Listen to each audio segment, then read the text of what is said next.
Niliuliza swali na bado hamjanijibu vizuri. Nimerudi tena. Ni jambo gani ambalo huyu Yesu hawezi akalifanya?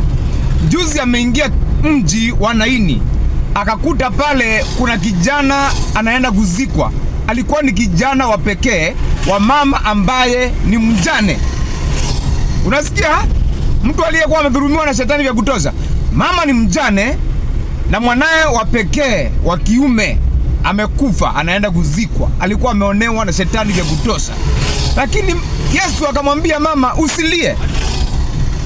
Yesu akafufua kijana na akampea mama yake. Hicho ni kitabu cha Luka mtakatifu.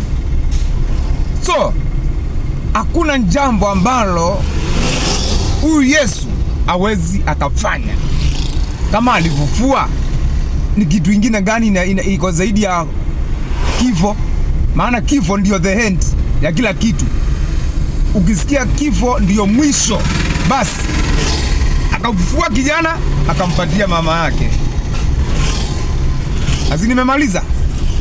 Hakuna jambo ambalo huyu Yesu ama Mungu wetu hawezi akafanya.